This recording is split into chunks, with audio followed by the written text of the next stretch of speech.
Assalamualaikum warahmatullahi wabarakatuh. Pada kali ini kita akan membahas tentang hukum merayakan kemerdekaan negara Indonesia menurut para Wahabi.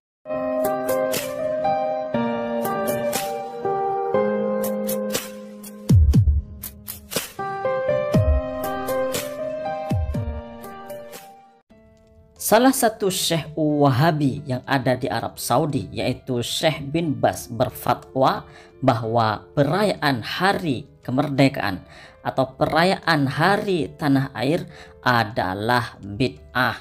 Dalam keterangan yang lain dijelaskan bahwa perayaan hari kemerdekaan adalah haram karena tasabbuh, karena menyerupai orang-orang kafir. Kalau mengikuti pendapat Syekh bin Baz yang mengatakan bid'ah, berarti orang yang merayakan hari kemerdekaan Republik Indonesia adalah bid'ah, sesat, masuk neraka. Waduh, banyak banget nih yang akan masuk neraka. Fatwa yang sama juga difatwakan oleh Wahabi Indonesia. Coba kita lihat di dalam gambar ini. Bid'ah merayakan hari kemerdekaan dibuat oleh Ittiba Rasul, manhaj salaf. Luar biasa, berarti rakyat Indonesia, para presiden yang merayakan hari kemerdekaan Republik Indonesia adalah pelaku bid'ah, ahli bid'ah, sesat, masuk neraka, sebagaimana yang sering diulang-ulang oleh ustadz Wahabi tentang bahaya bid'ah. Kata mereka, bid'ah, sesat, masuk neraka. Selanjutnya, fatwa bin Baz yang mengatakan bahwa merayakan hari kemerdekaan atau merayakan hari tanah air adalah bid'ah terdapat dalam website Syekh bin Baz sendiri. Dalam website Syekh bin Baz ada pertanyaan begini: ma hukmul ihtifal bil yaumil watani? Apa hukumnya merayakan hari tanah air? Wa kadzalika aidan usbu al Imam Muhammad bin Abdul Wahhab, begitu juga pekanan Syekh Muhammad bin Abdul Wahhab. Wa idza kan laisat bid'ah famal farqu bainaha wa bainal bid'ah? Kalau memang bukan bid'ah, lalu apa bedanya? Maka jawabannya al-jawab ay al-aidul watani bid'atun. Aid watani adalah bid'ah, merayakan hari kemerdekaan kalau andaikan di Indonesia atau merayakan hari tanah air menurut bin Baz bid'atun adalah bid'ah. Al-aidul watani bid'atun. Al-aidul watani bid'atun. Merayakan hari tanah air adalah bid'ah.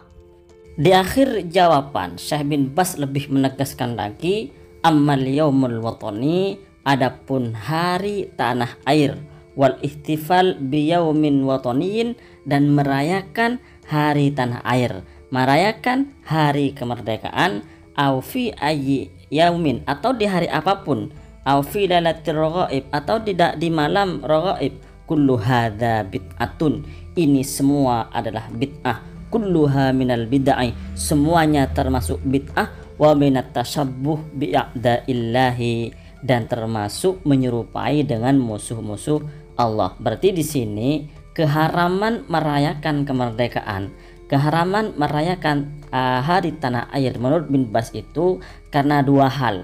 Yang pertama karena bid'ah, yang kedua karena tasabbuh bil kuffar, menyerupai orang-orang kafir, menyerupai orang-orang musyrik. Dalam website yang sama, Syekh bin Baz menjelaskan dan lebih mendetailkan tentang jawaban mengenai pertanyaan merayakan hari kemerdekaan atau merayakan hari tanah air. Di sini ada jawaban begini: hadzal yaumul watani, hari tanah air ini, huwa minat tasabbuh bi'a'daillah, termasuk menyerupai musuh-musuh Allah, termasuk menyerupai orang-orang kafir atau orang-orang musyrik.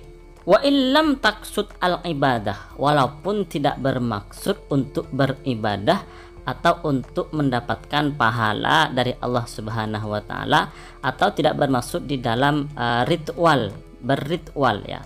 Ini tetap haram karena termasuk menyerupai orang-orang kafir. Amma law qasadul ibadah yakunu bid'ah. Adapun jika merayakan hari kemerdekaan atau merayakan hari tanah air menurut Syekh bin Baz, jika diniati untuk beribadah kepada Allah maka menjadi bid'ah. Lalu apakah fatwa ini dipakai oleh pemerintah Arab Saudi? Ternyata fatwa ini dibuang oleh pemerintah Arab Saudi, tidak diamalkan, karena ternyata di Arab Saudi ada perayaan hari lahirnya negara Arab Saudi. Dalam bahasa Arabnya adalah Al-Eid Al-Watani As-Saudi, perayaan hari tanah air di Arab Saudi. Kalau nggak salah, Yaumul Watani di Arab Saudi itu dilaksanakan setiap tanggal 23 September. Yaumul Watani di Saudi itu mirip dengan perayaan Hari Kemerdekaan Republik Indonesia yang dilakukan pada 17 Agustus.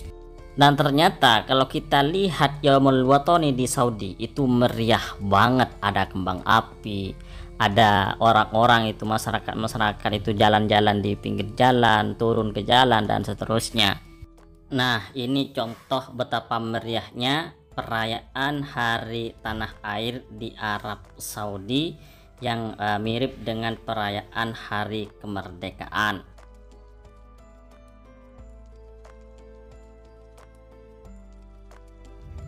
Lalu bagaimana hukum merayakan hari kemerdekaan menurut ulama Ahlus Sunnah wal Jamaah? Kiai Ma'ruf Khazin, salah satu kiai yang aktif di dalam Ahlus Sunnah wal Jamaah, membela Ahlus Sunnah wal Jamaah dan tentunya juga cinta NKRI, berfatwa dan menjelaskan bahwa merayakan hari kemerdekaan Republik Indonesia itu bukan bid'ah. Artinya tidak apa-apa, tidak haram, boleh-boleh saja.